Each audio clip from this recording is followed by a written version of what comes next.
Good evening, everyone. Welcome to another Tuesday evening Camberley Chess Club Zoom meeting.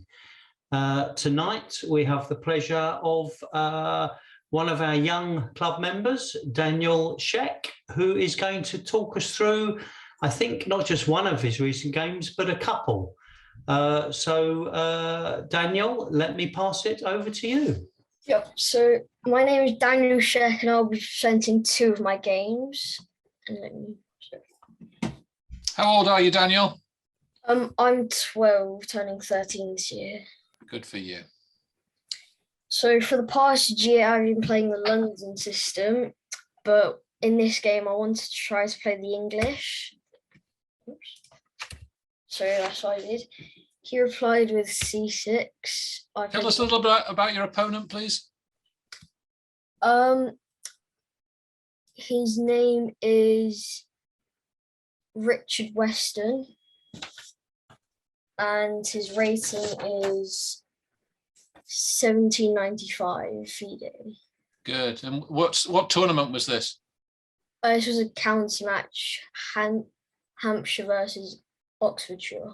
Good for you. So he's not a junior? Oh, no, he's an adult. Okay. So he played D5, and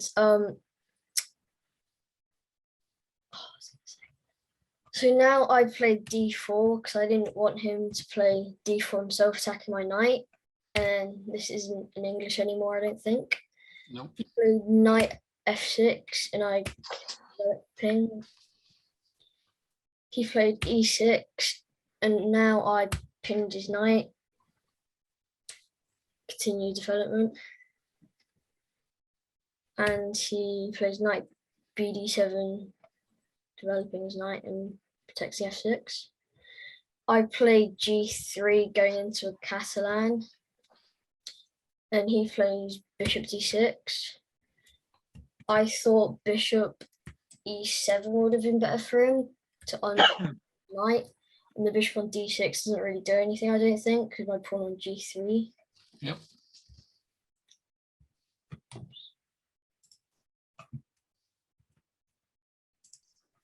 So I played bishop G2. Do you think bishop G2 is a good square for that?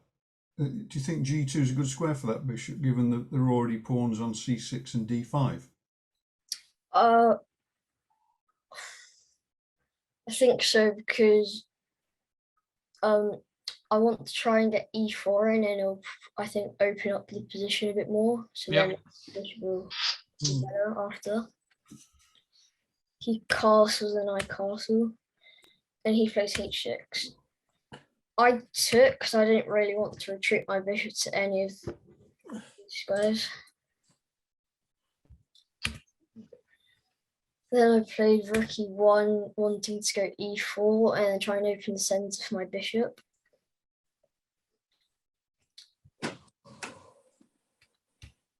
He goes rook E8, wanting to go E5, I think. And I go E4, trying to open up.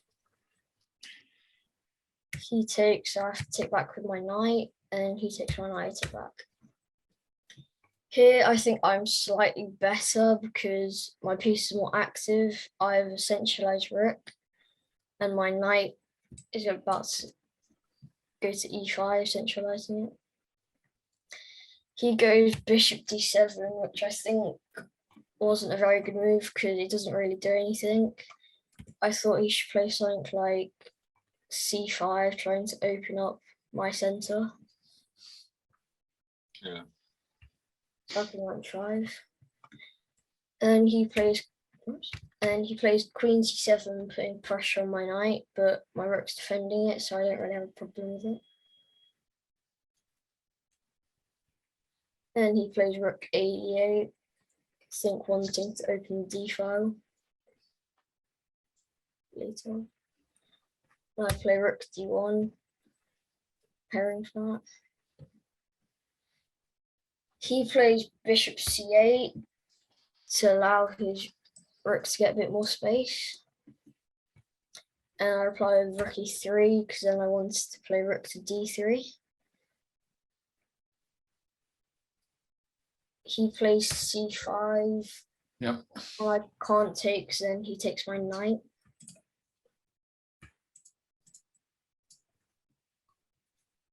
And I just retreat back. That's also protecting my d4 pawn. And then he captures my capture. And then he plays bishop c5, threatening my rook and threatening e5. Your position seems to have changed a lot in the last 4 or 5 moves. 4 or 5 moves ago, you were sort of looking like you had more space, he was a bit cramped, and now that seems to have all changed. Do you agree with that? And does that mean you've probably not played exactly the best sort of plan? Yeah, because back here, I didn't really. Or further back than that. Yeah, I mean, if you look at it there, you look a lot better.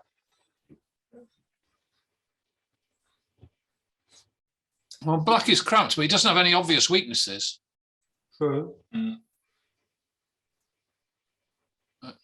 Okay, it's just an observation. Just suddenly looked like it had changed quite a lot, and I just wondered whether White had any better moves. Perhaps he hasn't, and Black can just open up in the way that he does. Yeah, but probably like here, I probably should play like a move like c5 to stop his c5, and that would probably cramp him up a bit more.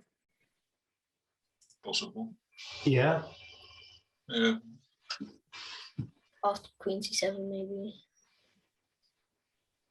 Can you do it f4 here? F4 is playable, yeah. Yeah, it sort of looks like you're stopping what he's going to do. I don't know. I don't know. I quite like c5 there, really, because c5's coming for c5 frees the black position. Yeah. no, sorry, I meant by white. Instead of f4, Yeah, Instead of F4. because black can't. Quite often black can put a knight on d5. It's obviously you can't do it in this position because he doesn't have one. yeah. So yeah, black remains cramped, but again, as Paul says, without any severe weaknesses. Yeah, interesting position. Okay. Mm.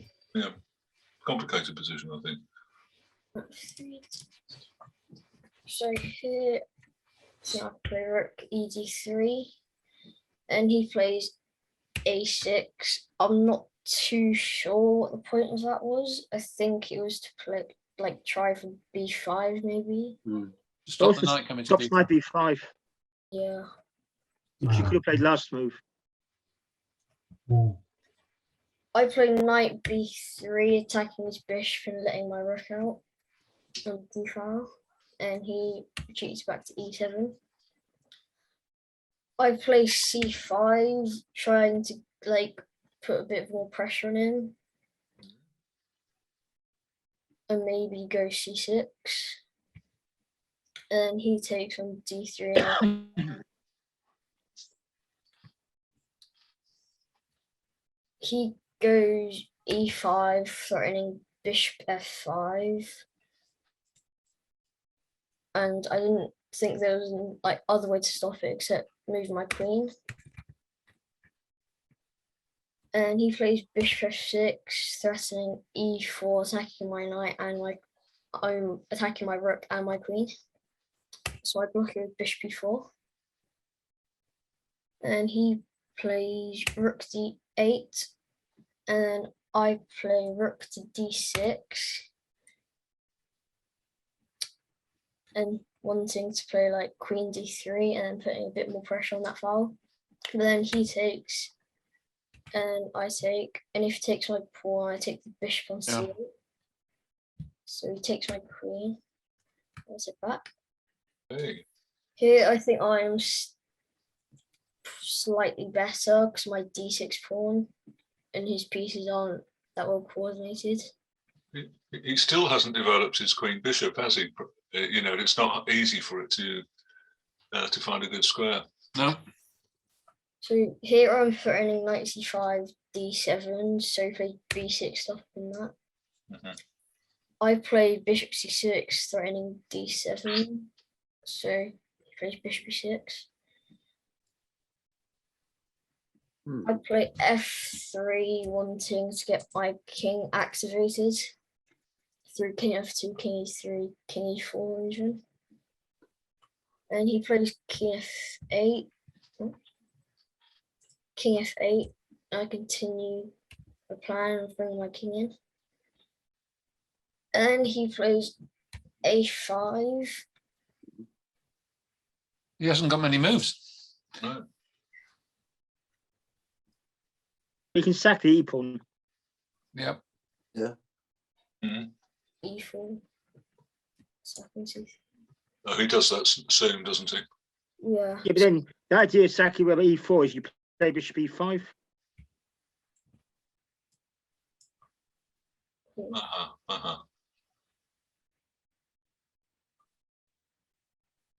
Oh, yes. I suppose you can play f4 here. Yes, and then bring your king in. Oh, well, F4 here. Yeah, it keeps the bishop out of e5, round the pawn up. Take on Well, c3. c3's going out, that's awkward. C3 and go b4. Well, you can play bishop takes e4 as well. Yeah. Bishop b4. Oh, then bishop b4. Yeah. Yeah, it's tricky. Trick.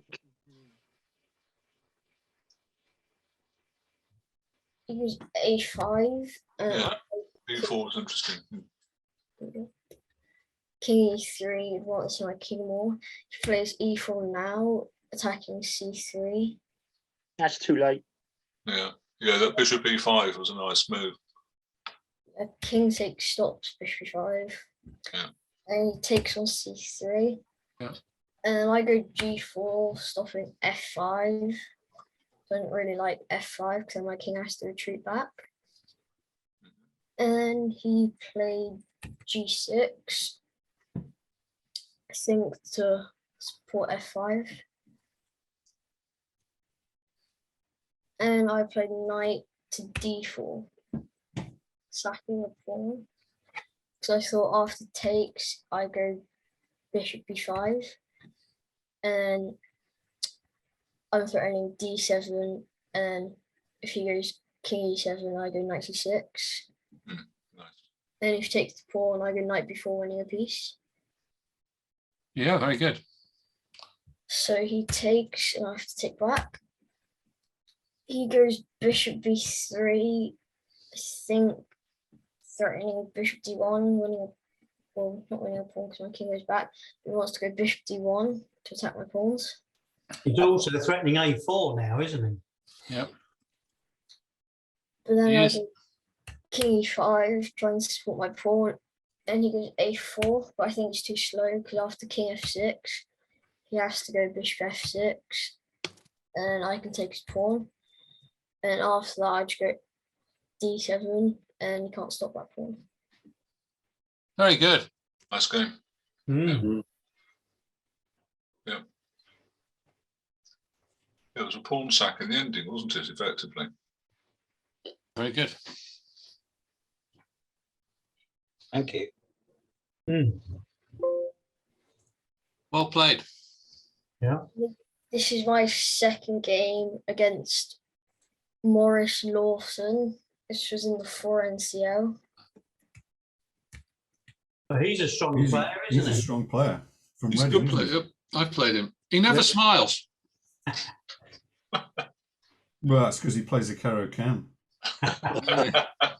He's always got Smile, a is it? grimace on his face. I don't think he's going to smile at the end of this game either, I don't think.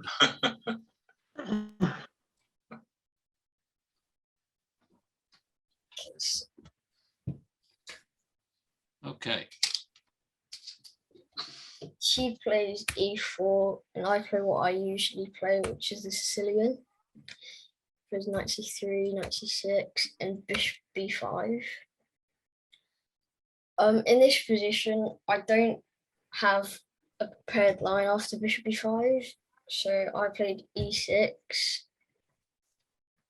I was thinking about knight to d4, but I'm not sure if that was good or not. For d6, e6. I mean. According to Gawain Jones, e6 is bad in this position. You've got bishop c6 and e5. So he takes, and I take back with my b pawn because I want to go d5, and he goes yeah, I still go d5, and then he plays f4. What was your point, Julian? Can you? But I was looking at this line in Gawain Jones' book, and he doesn't like e6. There's a bishop c6, and then white plays e5. But black can play d5 anyway.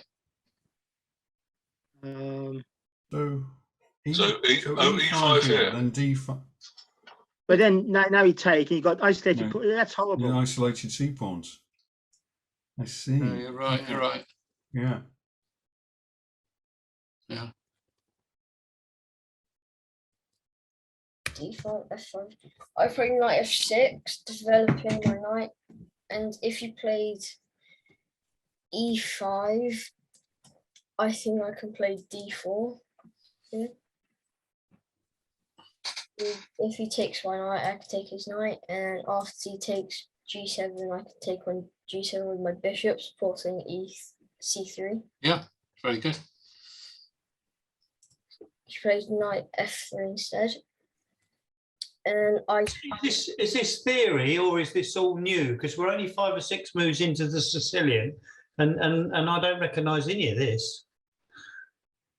Does anyone know if this is theory or I'm sure Daniel. is it in the book? Where's John Upham when you need him? Yeah. He wouldn't know. He wouldn't know that. Actually, Peter Tart is an expert in this line from the white point of view, anyway. And I think he used Gawain Jones' book as well. What is it? A Moscow variation? No, it's not a Moscow. Tolemio. Moscow. Well, that's got knight c3. No, it's not. It's not that either. I don't think it's got Knight a name. c3 and bishop b5. Yeah, it hasn't got a name. It's It's in the coffee. It's some kind of modified Grand Prix attack, isn't it? With Yes, F4? yeah, it is. It's a mixture of all the systems, but it's in Gwen's book, Coffee House. I think it's called Coffee House Chess or Openings or something. It's comparatively new, but Julian's got it. So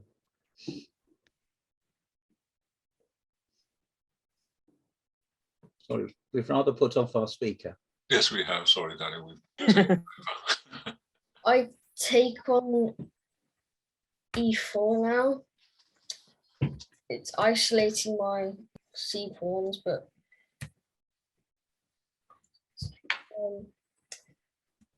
here I didn't really know what else I could do because I thought of d4 and that looks pretty good. But I'm not sure why I didn't really play it. d4. Where's the knight going? B2. Yeah. Probably. It might go to B1, actually. Go to B1. It's not that Yeah, might go to B1. retrograde. And then, play positionally knight to D2 to C4 or something. No, I'm not sure. Not sure. Castle. Yeah, I mean, Look. And I took queen, and you have to take back with this king, otherwise I win the e4 pawn. Yep. And I played bishop e7, developing my pieces, and went to the castle. We played king e2, and I played bishop a6. Check. Very nice. And he played king f2. I castled until I wanted to double my rooks on the d file and try and get c4 and bishop c5 in, and I think I'll be better then. He played h3, I think wanting to go g4 and maybe f5. I played c4 wanting bishop c5. And he goes knight e5 attacking c6.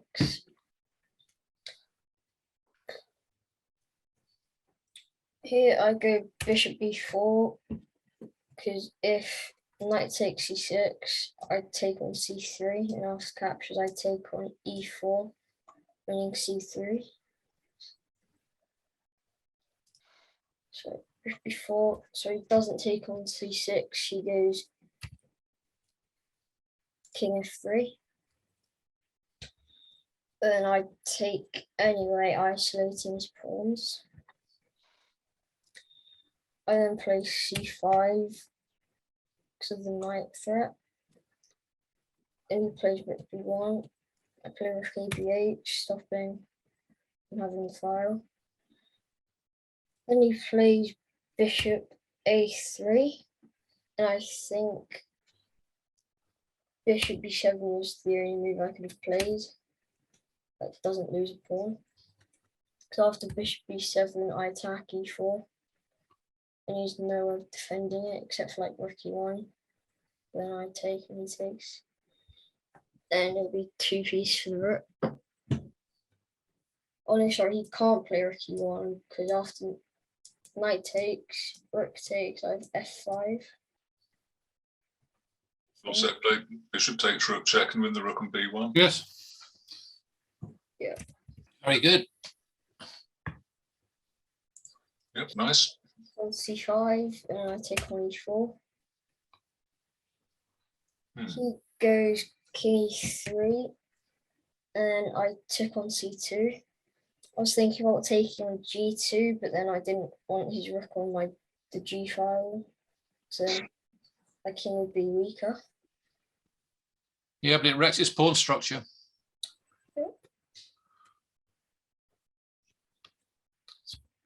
Takes c2, and then he takes on b8, and I have to take back, and he takes the free pawn on a7. I was thinking about rook a8, but I didn't really think I needed that a pawn yet, so I played rook b7. Now he played bishop c5, which was a bad move or a mistake. So after knight d5, I win a pawn because of the threat of c3, and if he moves the king away, f4 is loose. Yeah. So king d4, and I take on f4. Yeah. And he takes my pawn. Could you have dropped his king back to d2 after that knight check? Yes, he can. Doesn't make much difference. Oh yeah, so, well, yes, I see. Oh, he's on the bishop. Daniel can't play knight takes f4 because the king takes bishop then. Correct. And if rook b2, then king c1. Oh. Probably bishop e4, those good, isn't it? Yeah, King c1, then rook b1 check and picks up the rook on h1. Oh Yeah. yes. Oh yes. It's a good job I was Yeah, here, yeah. otherwise you'd have missed that. You see. Fair enough. Yeah. Thank you, James. That's perfectly all right, wherever you are. Oh, put that. king d4, and I take f4 pawn. He takes on c4, and after f6, he plays g3, which was a blunder, because after bishop e4 and rook f1, I can play bishop to d5, and his only moves king d4, and I take his knight with check. Ooh. Oh, very good. That is good. Very good. So he takes back, and I play knight d3, simplifying the position. 2, Oh, right. Okay. 1, bishop back. So you're a clear piece up, yeah? Play rook a4, probably wanting to go c4. And I play king f7. Then he plays c4. And I play rook c7 and king d4. And then I took on c4 because I knew after the exchange I'll be winning. Because of my e-pawn. I can't really stop that. King f6, king d4. king f5, king d3, e5, king e3, h5 once you pawn, king f3, e4, king f2, g5, king e2, g4, h takes g4, king takes g4, king f2, and king h3. That's that. That was quite brave, I thought, taking the pawn, giving up the bishop. Was it a surefire win? Okay, can I'm White not sure defend that that? it was surefire. I'm not sure. It Yeah, looked like it is. it looked like it was, but I'll be honest. In that position, first sight, I noticed that you could do that, but I thought, well, why wouldn't I just move my bishop, somewhere? Because surely the bishop is so strong. Yes. He can Yeah, never but you've got to get. get rid of this past pawn. I mean, I mean, if you think it's winning, I think you go for it because there's no, you don't have to worry about the passed C pawn or No tricks. no tricks exactly. Computer. I just wondered if all the best moves were played. No disrespect to Daniel, but was it 100% watertight win? Have we got an engine to turn on, okay, Daniel? go through it again. With the engine, Yeah, turn on the engine. It's 13. 3.98. So just moving the bishop is better, but they're all winning. Yeah. So move on one move and see what it says. I suspect it will increase its opinion. from 4 to 2, Oh, minus 2. it's only just winning, though, isn't it? Black is clearly better, it says, instead of winning. Uh-huh. Yeah, Yeah, carry on a well- couple of moves and see what it says. Says there's Yeah, you might as well swap the pieces off. Yeah, okay, here then. So it's winning. Five. That's winning. Yeah, black is clearly winning. Yeah. I think that's good. Yeah. No, I think your judgment, Daniel, was absolutely right. I just, in that type of position, normally, if you're a bishop for a good pawn, you probably don't go for it. But no, I think you did the right thing by the look of it. Yeah, good game. Yes, it Very was. good. Well played. Nice game. Yeah. Against a strong What's opponent. Morris Lawson's grade these days? Do you remember? I haven't checked. Okay, I think it's up in the 2000, isn't it? I think he's about 180 in old money, isn't he? He is, Well, yeah. yeah, that's over 2000 then. Is he? Hmm. Yeah, I think so. Well done.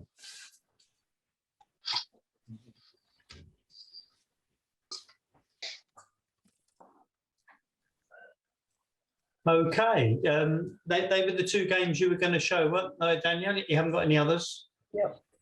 Brilliant. Okay, thanks for showing them. Thanks for having me here. You're welcome. You're welcome. So, have you played any over the board competitions recently, Daniel? Have they been going ahead? I think you and your dad said you were going to Hull. recently. Yeah. We How played did you get that on there? last weekend, I think. I came.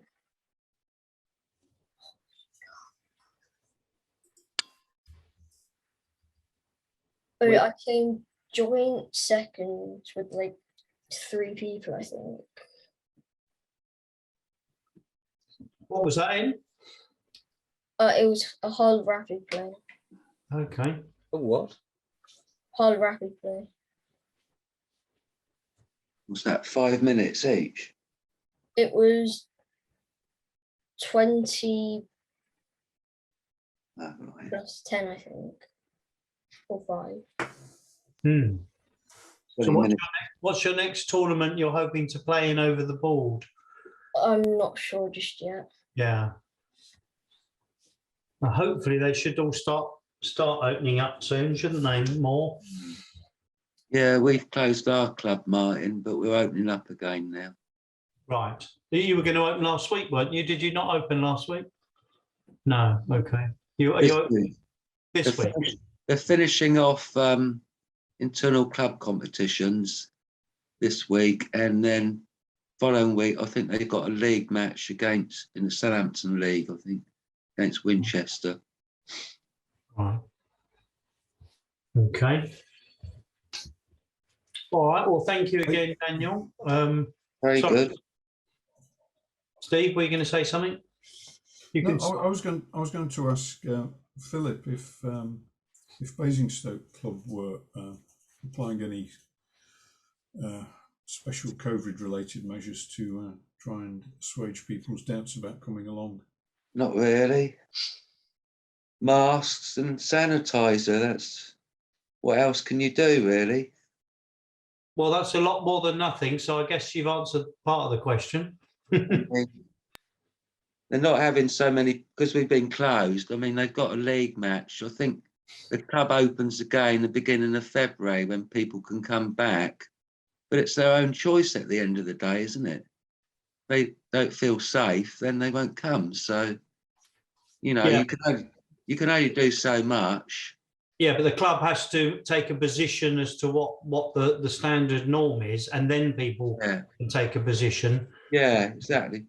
So, I mean, we're in a church, so we've taken the government position, which is you wear masks in a church and you sanitize. We've gone a bit further than that because we haven't opened our kitchen and stuff like that. So we need to keep it under review. Yeah, I'm not sure what we're going to do about getting coffees and things. I'm not sure at the moment. Yeah. I'll find out tomorrow. Right. There's only going to be half a dozen there tomorrow because it's just about 4 people in internal club competitions. So the numbers are going down now, aren't they? So.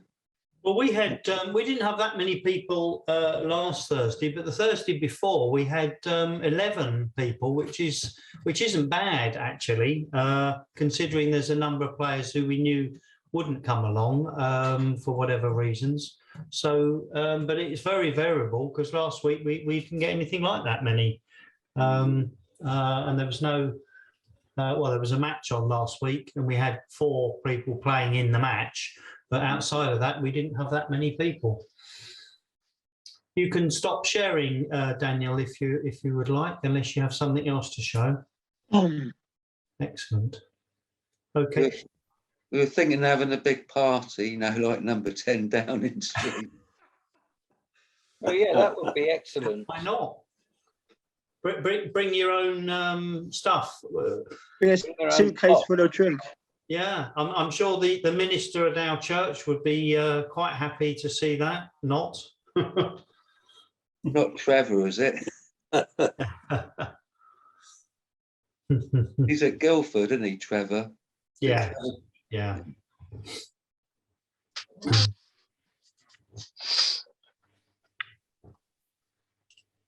So, anybody got anything else that they would like to show us this evening? Or any other discussion points?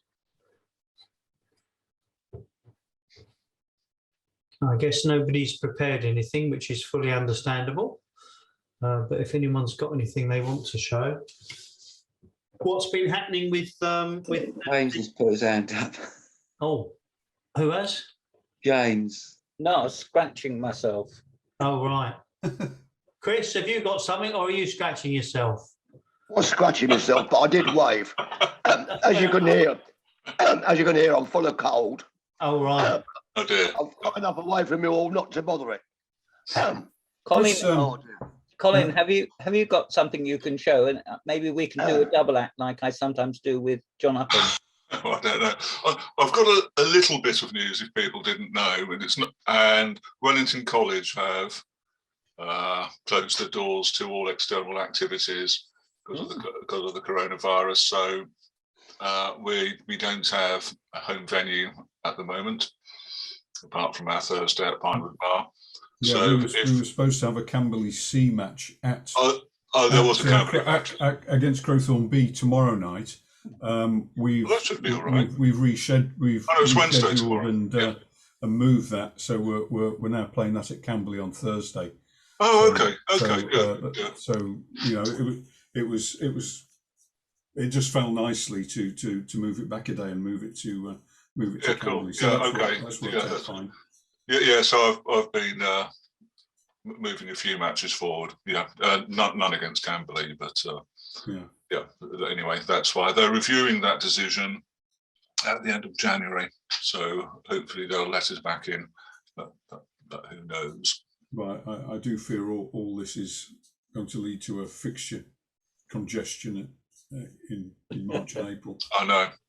Because it's never good to push matches into May, because you can't get anyone to play in May. Yeah. Usually. So you kind of lose interest, don't you, somehow? Yeah. Well, we've got less matches than a normal. There are fewer matches to squeeze in.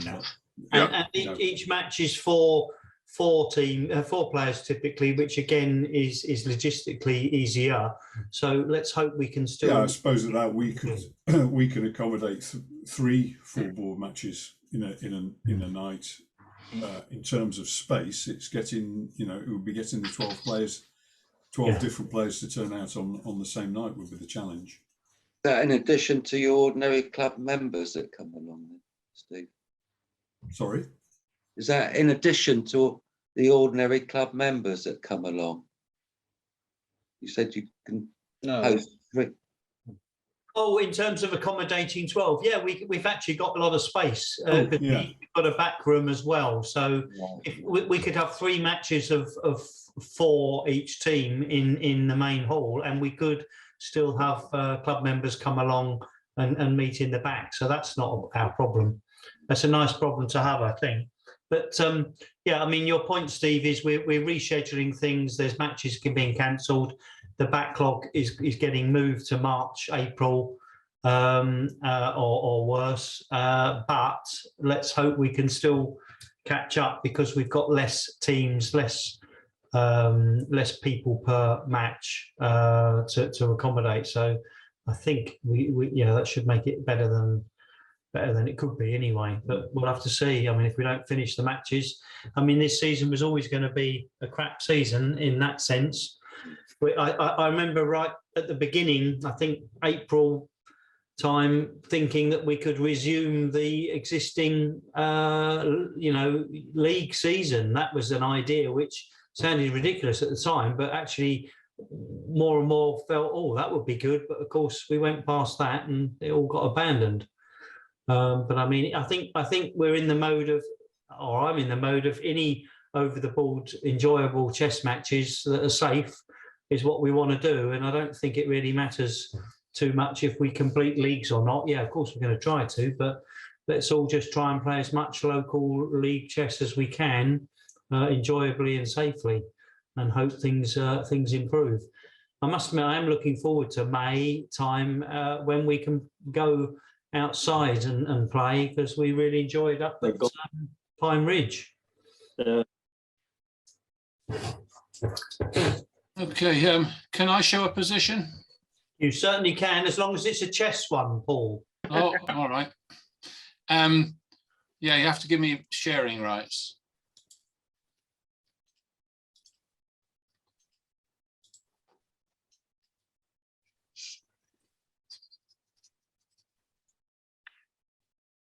I thought, didn't you say, Martin, that everyone's got sharing rights?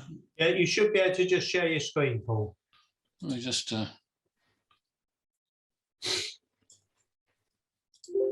didn't do anything special to allow Daniel to share, so I think you've got rights. Yeah, we changed it to that, and then concentrate on only letting people in that we want.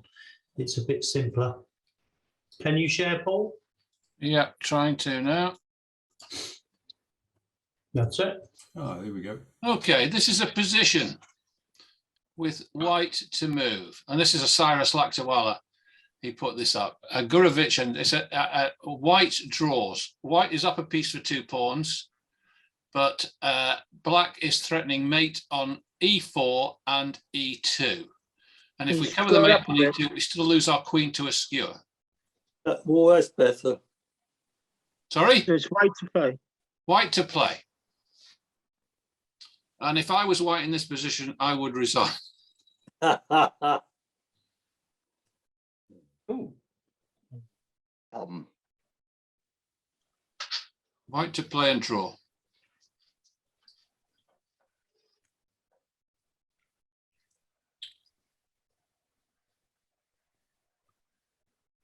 There's an obvious check that throws away the queen. Can one then move the knight somewhere and get a draw? Sorry, it's white to move. He can't check. Oh yeah. Yes, you can. Oh yes, he can He check. can That's true. check, He but it can doesn't check. do anything. Well, Do anything. I'm just looking at it. No, it doesn't really, does it? when you say it doesn't do anything, it He takes it. He loses it. He loses the queen. Yeah. Loses the queen, And but it- there's and no. it There's doesn't- the knight. There's importantly, it no. doesn't lead to that's immediate deep damage. analysis there. I was just thinking aloud. These chess puzzles, you're supposed to look for ridiculous things. Yes. I've learned that the obvious moves don't work, so that's why I was thinking of throwing away my queen. Oh, there's also the protocol thing about the first move not being check. True. Can we play knight takes bishop? Is that somehow getting mated? The only move is knight d4. Queen e4 check. Hang on, you think? Oh god, that doesn't work either. What's wrong with knight takes bishop? Queen e4 check, isn't it? Followed King. by queen f4 mate. Oh, sorry, yeah. Sorry, I missed the queen f4. Okay, let's try. Can't even come up with a sensible suggestion. King F3. Yeah, come Probably on. a knight somewhere. Knight g3. He takes it. With mate. King f5. Oh, sorry. Oh wow. I was looking at King F3. But no, you can't go king f3 after. Oh, king f3 in the first move. And then Queen D1 Who's the queen? picks up the No, queen. But Knight that, might not, g3. but that might Knight not g3. matter. Sorry, we have to examine everything after we've been trained by John Levitt and Friedgood. Yeah. Exactly. I'm only playing it devil's advocate, but on the other hand,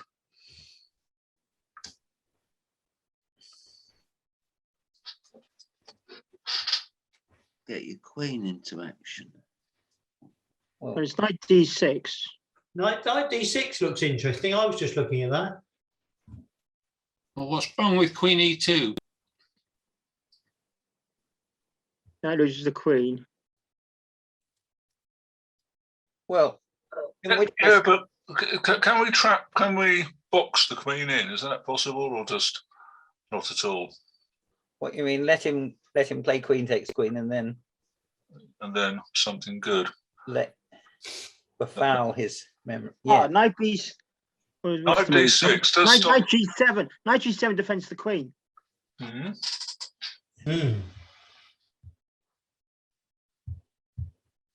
Have we looked at g3? But he's still got queen e4 after that. He's Knight still got g3. queen e4 mate. It's Yeah, mate. queen e4. That's mate, isn't Knight it? g3. Knight g3. Queen g3. King f5. that doesn't stop it though. King f5.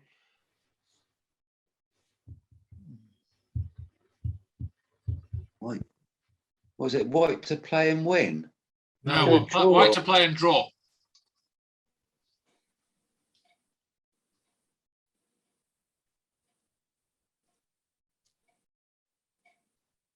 Mm.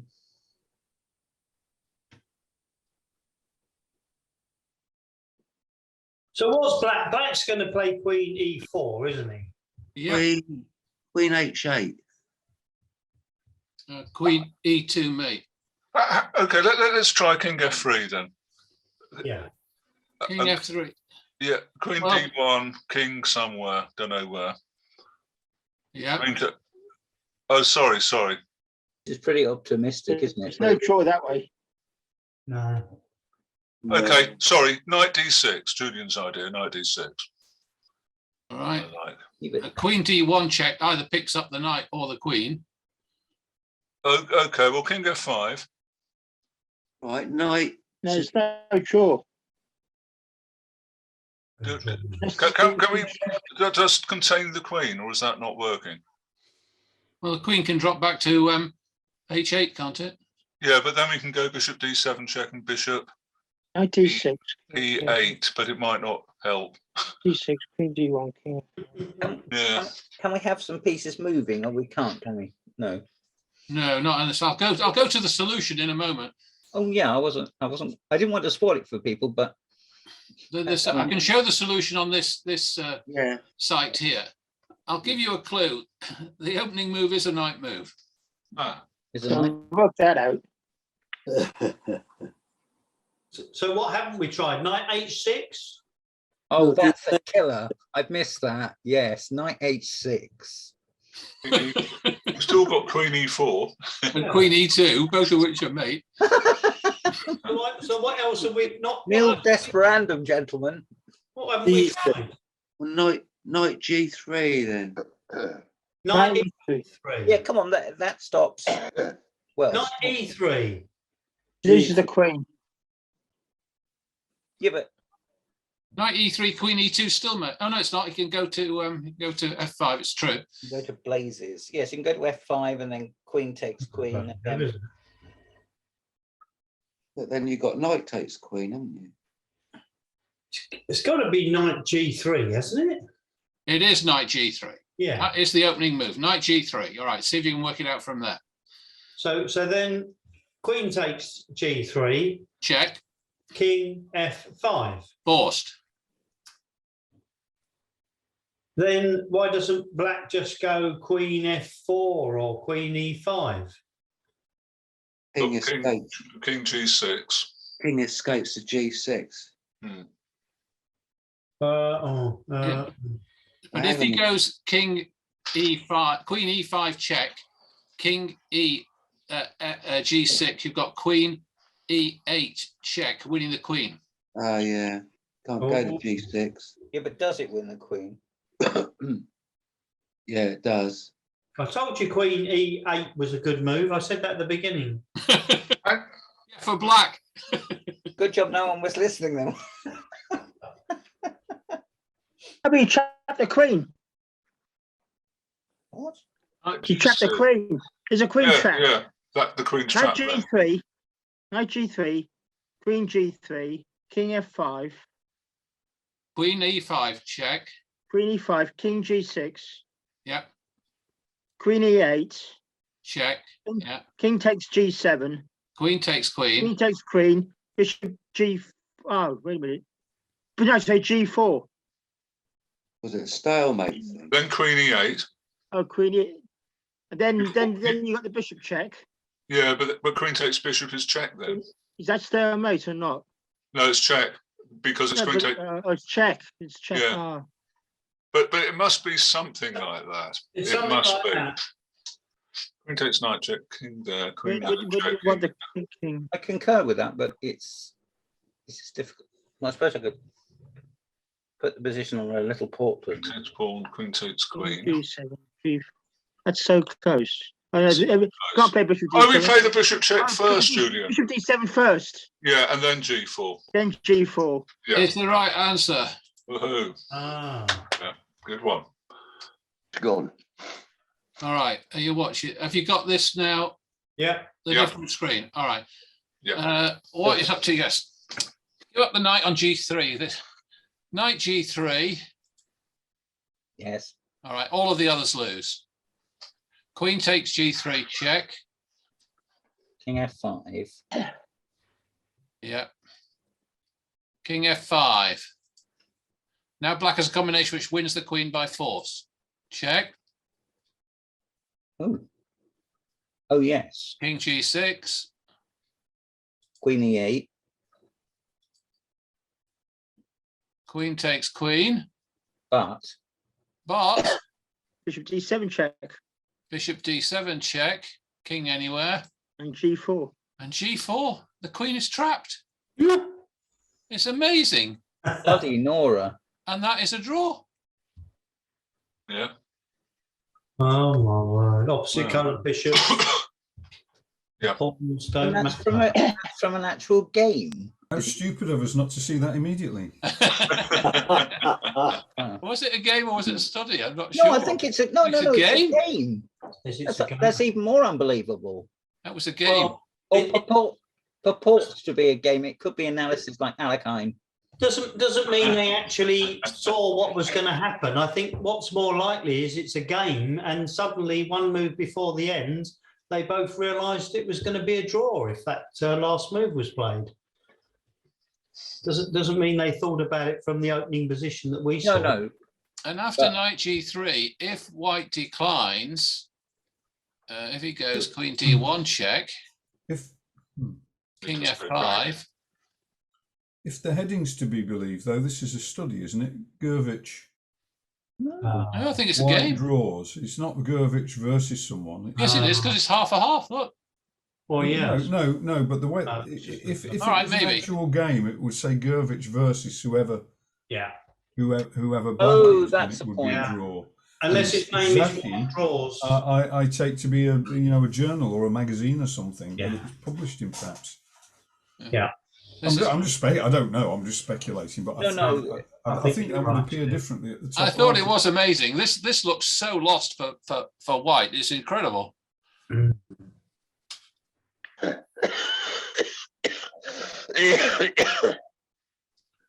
Queen e5 check. Yep. King is forced into here. Same thing occurs, doesn't it? Well, we're just going through it again. Yeah. Queen e8 check. Queen takes h5, and you think white should resign. He's a queen and a pawn down. Could the king have gone somewhere else then, that last move? No, the king has to go there to cover these squares. Start the queen. And did Julian see that? With that, And Julian saw this, I think. I saw the idea. It took a while to work out the bishop move. but you did get it. You got Yeah. the move order wrong and that's then massively- realised at the end. Yeah. G4 is an incredible move. I think Look at that's that. massively impressive by Julian. Yeah, and that is drawn. Wow. Any Amazing. more? Okay, I just wanted to show that. Yeah, very nice. For any more? Any more for any more? Oh dear. No. Okay. Chris sent me a question by email earlier today. Yes, he did. Would you like to verbalise it, Chris, and someone that's online? I will might, do the best. I will do the best I can. I've got a very sore throat. Well, I can say it if you want. Yes, please. It would help. Okay. Yes. Chris wrote to me to ask if anyone could recommend a book for him that would help him improve his middle game play. James. We had. Did Chris? Did you? Were you present at, or did you watch the video of a session we did a few weeks ago about book recommendations? That was. Yes, I did. I did. I wrote it all down, and my cleaner came in and threw all the paper away. I must admit, I've got some scribble notes on it, which I've been meaning to write up so that we could post something on the resources page of our website, but I just haven't had time to get round to that. What's the video again, Chris? Is another idea. I That's know the other option. painful. Well, I don't recall many books on middle game and mentioned in that video. Oh, wasn't there?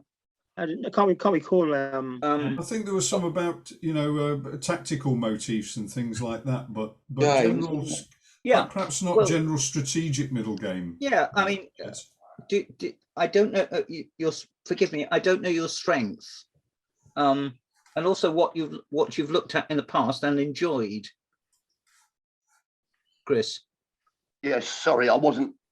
That's I okay. wasn't. I could only see you. I could only see your hand and your chin. Oh.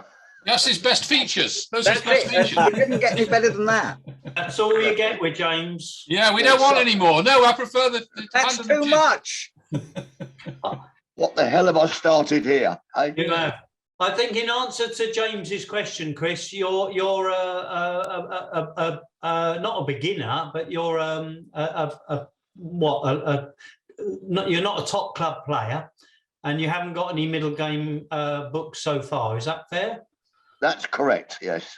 Yeah, I That's got a correct. book called The Art of the Middle Game by Paul Keres, a long time ago. And I think that's too advanced. and it didn't help me a great deal. I think if you've got a good book on your favorite openings, instead of just stopping after 6 or 7 moves, play the sample games all the way through to completion and see how the grandmaster handles the middle game.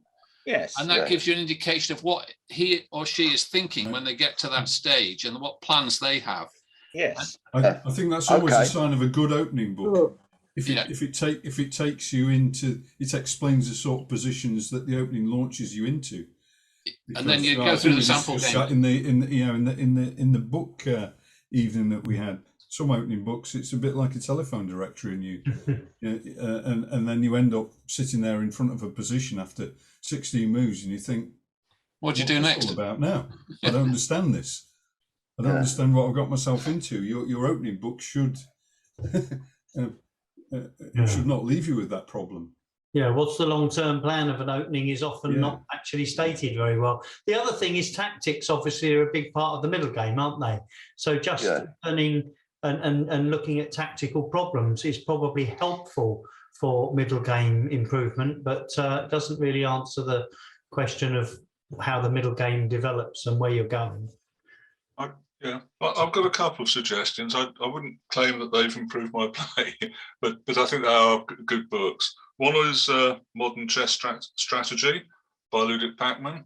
Yes, I was about to say that. Yes. Yeah, I think it's a very good book. It's I also have no idea if it's still in print, and this version I'm holding, I think, is basically a reprint of a much older. It came out in about 1965. And then Batsford's did it as Complete Chess Strategy 1, 2, and 3, with some updated examples. But Colin's right; that's a terrific book. Yeah, another one, I'd say. Sorry, Colin. Did Ludwig Pachmann also do one on modern chess tactics? Did he do a pair of books, one on strategy, and one on tactics? He did. It's very advanced, though. I recall one on modern chess tactics being one of, I think, the either 2 or 3 chess books in my school library back in the 70s, which was probably a pretty peculiar choice, but nevertheless, it stuck in my memory. Forms and pieces in action. It's a Routledge and Keegan, Paul. You're completely correct.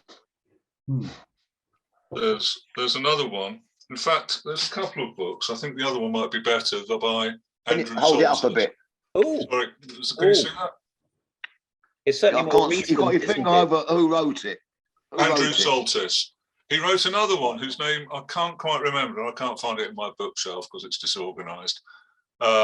Which is something like what it takes to become a chess master. Yeah, there is. Yes, that one. But I think, with respect, maybe that would be sufficient, more than sufficient. You could get it from the library. You can order it, and they will get it for you if you're patient.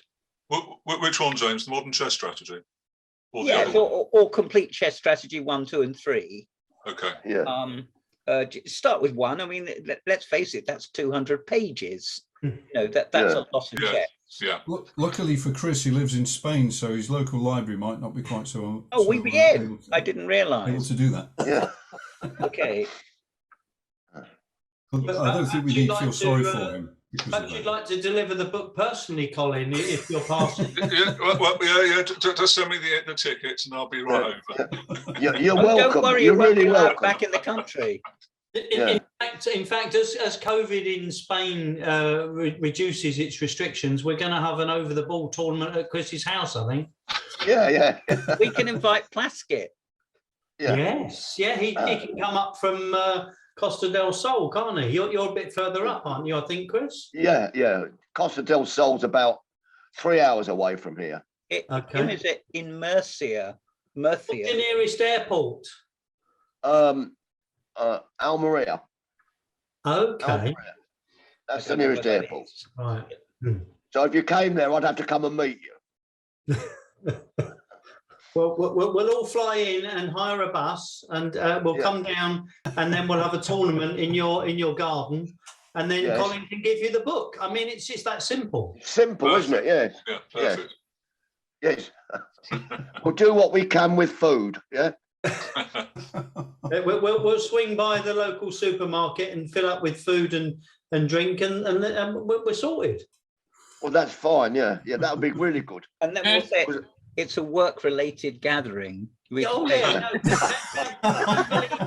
Camberley Chess Club official meeting. So it's Bring your own bottle. I was only there for No, bring your own 25 minutes. And I Bring your didn't own know- book. Yeah. Yeah. Book. Poor old Boris. Uh-huh. anyway. Does that answer your question a little bit, Chris? Yes, it does. Thank you very much, everyone. Yes. And Yeah. the other thing I'd Daniel, say, Chris, Daniel, the other are thing you is- listening to me? Yes. Yeah. Thank you very much. Yes. I think it was good. You Game. amazed. You totally amazed me. Very good. Just another thought, Chris. Yes. If you're looking to improve your middle game, well, you got the strategic element and you got the tactical element. If you need practice on tactics, I recommend using one of the puzzle programs like on chess.com, where you can just run through some puzzles and they start very easy and they get harder and harder as you solve more and more of them. That's really good practice. Yeah. You can spend 15-20 minutes doing that on your computer or on your phone, and it really sharpens the mind up and gets you thinking about the basic tactics. I think it's well worth the time invested in that. Can I just ask an afterthought, Chris? What notation do you like? Because obviously a lot of recent things are in algebraic notation, but the modern chess strategy that Colin showed is in descriptive notation. Are you happy with both systems? Yes. Good. Sure. Let me put it this way, James. I'm blundering through. Right. Well, who isn't? Yes. I mean, Ludek Pachman is dead. So, you know. I hasten to add that next month I'll be 81. Will you? Oh, excellent. Yes. Excellent. Good. What day is that? Because if it's on a Tuesday, then we'll have a party online. Yeah. We can't. Yeah. It's on the 14th of February, and I think it's on a Thursday. I'm not sure. Oh, right. We've got Averbach's 100th birthday coming up actually next month. I think we should have an endgame thing for that. Yeah. No, why not? No grandmaster's ever lived that long. Is that right? Yeah, absolutely 100%. But, have you had a go at the chess.com, Chris? Because I've had a little Yeah, go. I've tried it, and I also use on chess.com. There's an app there, and it's called. Hang on, it's Dr. Wolf, and he teaches the basics right from moving the pieces, and he'll. I know it's a computer, so it's you can't really talk to it, but he takes you right from the basic of how you move the pieces, what you have to do, and it's got me to the point now that my he says my rating is 600. Okay. So keep on going, I think, and play games on chess.com, and then click the analysis button, because when you do that, it goes through the key points of the game, and then it recommends training as well. It's all free as well. It's well worth saying that. I mean, I can't believe the depth of analysis. They only let you do one game a day, James, but that's still good enough. If you try to analyse a second game, it asks you to pay. Oh, it doesn't with me. It knows I'm a skinflint. No, honestly, maybe I go at it for. Please forgive me. I'm not sure. I go the green pawn, which I think is the ICC. Is that what you're talking about? Possibly it isn't. Probably not. Chess.com, I think we were talking about. Right. So the chess.com site has a very good analysis tool when you've played a game on chess.com, and it takes you through the key moments of the game and tells you all sorts of tips and things. And then the good thing it does is at the end, it says, okay, you need help in, I don't know, rook and pawn endings, or you need help in this. And then it gives you the pointers and takes you to the relevant training sections. Yes. Oh, well, mine one does all of that too. But okay. recently it actually has got Stockfish itself. Right. And considering it's all free, That is good. and you can play in thematic tournaments and all sorts of weirdo stuff, or bullet. I play one move every 3 days. Yeah. And if you play 4 or 5 games, it sounds slow, but it's not. No, that's good. And there are some positions which you don't immediately know what the hell you're going to do anyway. So you have to have a little cogitate. So is that ICC? Did you say? I think it is, yes. But as I say, I started so long ago. I think it's changed its name. Right. I just go via Facebook and click chess, which sounds ridiculous, but it came up with a green pawn and I clicked on it. And about 15,000 games later, and I'm not joking, I'm still doing it.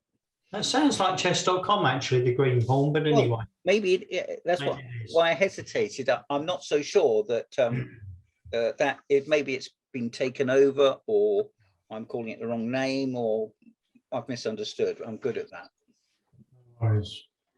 But there's certainly a lot of online help. But I think sometimes it's also very good to get somebody to look and guide and suggest. I mean, I'm all for computers, but it's a bit like playing somebody over the board is so much more satisfying, or even online, somebody is so much more interesting and satisfying than just playing a computer program. So I think advice and help is still better. But it sounds like any of these relatively beginner chess books are going to be good for you, Chris. Yes. Yeah. Yes. This one that I'm showing on my screen now is chess.com. Yes, I can see it. Yeah. That looks familiar.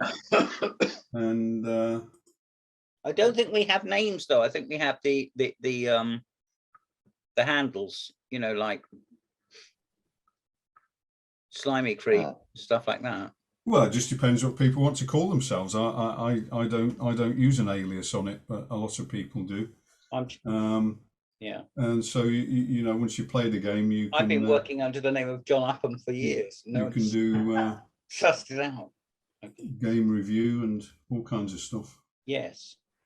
I mean, look how quick it does that stuff, and it's just interesting to look down how many excellent, good, or book moves you've done, and then when you do the review, I think it does key moments, doesn't it? First of all, yeah, it takes you through very quick. Just to clarify, that's exactly what I use. We were talking. We're talking the same thing then, James. Yeah. After all that, yes. That's I just wanted to show it for illustration purposes, not to show off my debacle against Mark Payne. This was 3 days a move. It went okay up to about there, and then went wrong. You did pretty well up to your theoretical knowledge kept you buoyant as far as on C4. Yeah. Well, it was straight out of book until this point, and then what's the king doing on F2? Then when, it's a time show. Well, you know, Paul, I simply don't believe in castling. We've been through this before. Well, there was a letter, and I just won't be told. From Daniel Shek to say don't castle. What's he going? He's going to move the bishop to E2, the rook to E1, and then the king to G1. Castle by hand. Yes, that is hand castling. Yes. I'm not okay. Yeah. Yes. But Mark played very well on that game, because if you scroll back up again, Steve, I'll show you how the king got to F2. He started as the Slav. Oh yes. It started as a Slav. This is a bit like Daniel's game then. And mainline Slav to this point, and then I went for the central variation, which I only played once before online against John Upham. But I found out after this game I'd played against Mark that he'd only recently also played against John Upham, and he played the white side of this central variation against John. So he was completely booked up on it, and I went straight into it and suffered. So So the idea is to play f3 followed by e4 and push that bishop back. The main line's slightly different to this, not taken on c4 as early, but the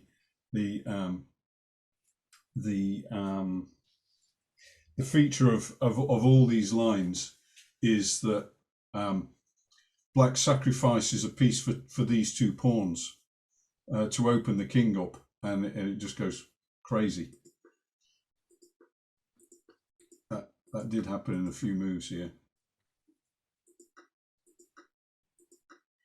So there's kind of thematic sacrifice. Sometimes you take with the knight there, and sometimes with the bishop. Amazing move.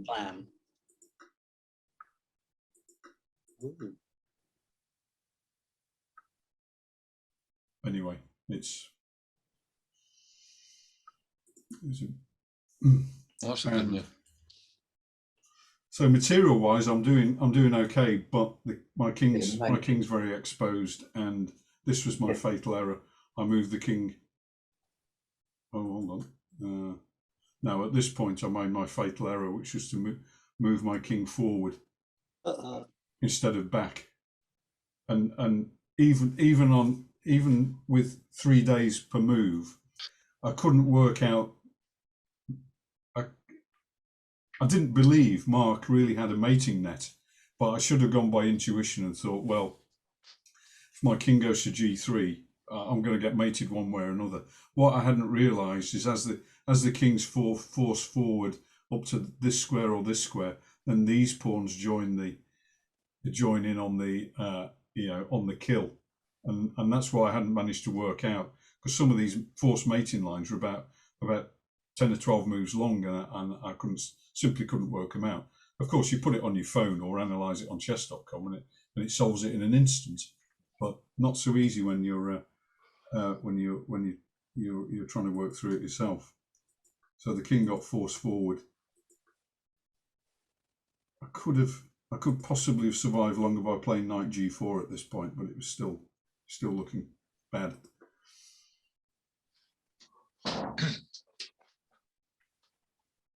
Now I thought I might be even able to survive with g takes h5, but at a first glance, well, at several glances, but eventually I worked out that was going to fail. So I tried bringing my bishop back and covering up the king, but this was a good move.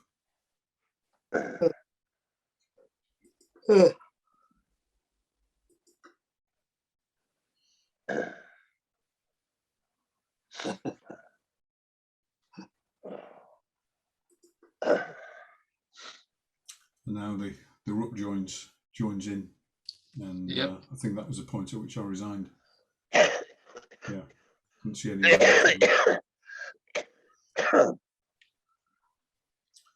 So when you look at the king's just too exposed, isn't it? The king's just too exposed. So I don't think I'll be trying out this f3 and king f2 line again. I'll go for something more sedate against the Slav in future, I think. Yeah. Well, it also shows the power of that analysis, because it's telling you about the moves, and it even gives you a chance to retry. So if you play through a game and you think, well, what's wrong with that move? And it explains the line that is wrong, and it then gives you a chance to retry. Oh, this retry button here. Let's just see, because if you pick a move you made a mistake and click retry. So retry, it's probably going to tell me bishop d2 is a better move. Well, you've got to do a different move. So click on that. Have you clicked on it? Hold on. No, I don't want to retry that move. I want to. Oh, okay. I want to retry bishop e3. Right. So click on retry there. Oh, I see. And now you have to make the move. So you get a chance to have another go, and it tells you what it thinks of that. Bishop f4 is a blunder. There you go. That's interesting. That's interesting because I've got the shredder program on my phone, which I just use for a little bit of practice and lightweight analysis. And Shredder thought Bishop F4 was a good move. Oh, okay. The book line is Bishop D2. Oh, he's saying that's best. Yeah, it's good to get your pieces out. Yeah. So queen takes pawn check isn't to be feared then, apparently. Oh, then you play Bishop B3 maybe. Crikey. Try it. Just move it. Show line. What's that going to do? Is that? Yeah, show the line. Show line. They are. Oh dear. Oh, that's a bit quick. How do I stop it doing that? I can just go through it one move at a time. Yeah, yeah. Oh, I see. Or you can actually make a move yourself, I think, as well. Yeah. So, okay, so this is the book line. But I mean, it's the sort of thing I might try in a match when it's man against man. But, well, who's winning this? But when your opponent's got 3 days to analyse it, this isn't very sensible. It's white's better. I still think the bishop's better on E3 to start with. Well, it's E2. Yeah. But show that line. You think my bishop E3 was okay?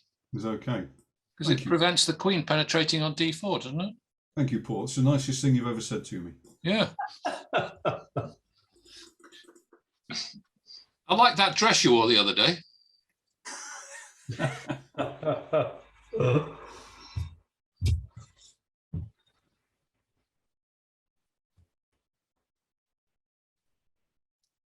This leads to winning material. Show line.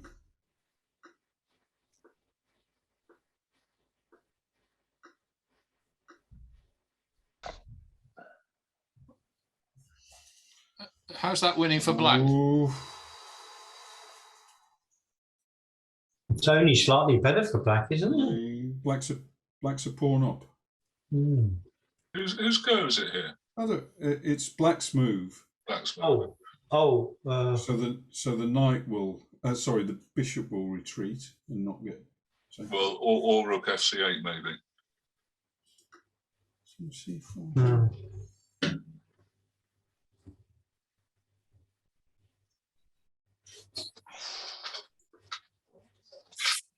Is that the best move? You can't accept the sacrifice and take the bishop.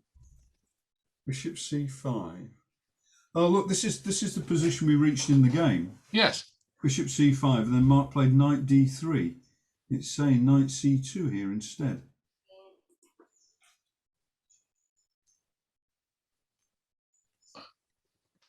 Not sure why, but so what does it? Knight. It's saying knight D3 check is good, but not best. Yeah. Click on the best button. Yeah. I'm not sure bishop C5 was best. What was wrong with what happens if you take the bishop on E4? Let's have a look at that then.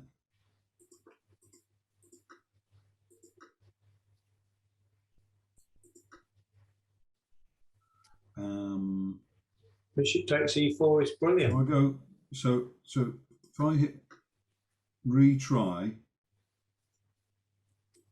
can I do that now? Yeah. Okay. Then it's going to analyse that. Going to play knight takes E4 check. So now it's gone. Now it's saying minus 1.3 as opposed to minus 0.72. You should end up show line. Okay. Oh, hold on. So G1, knight C2.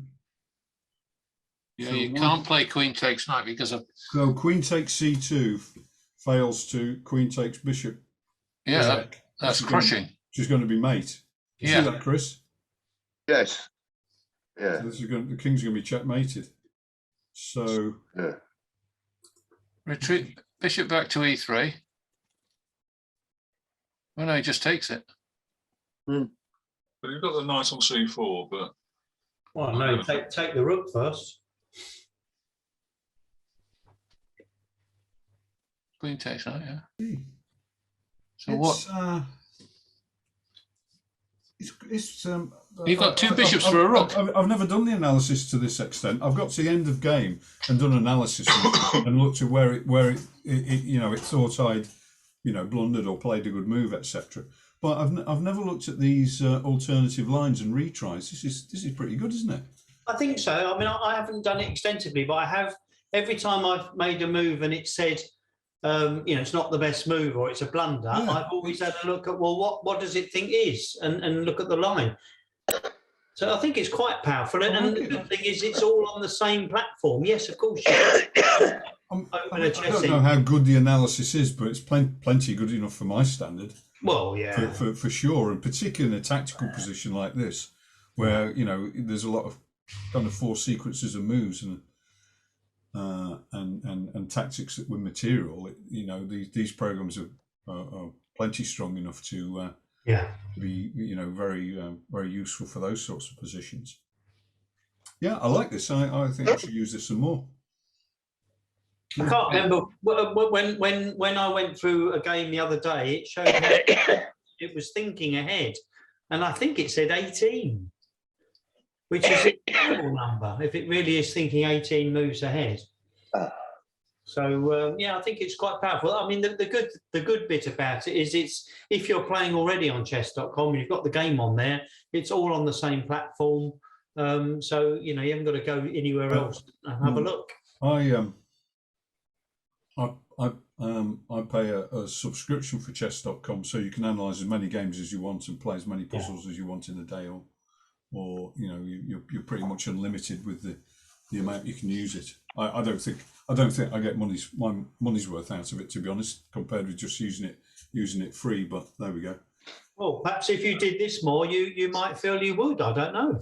Well, yeah, I might do. I might. Yeah, I might need to find some games that were less painful to analyze. I mean, I don't pay anything, so you can analyse one game a day, which is fine. But occasionally I've gone, oh, I wonder how I did. And it said, no, you can't because, you know, you need to be a premium.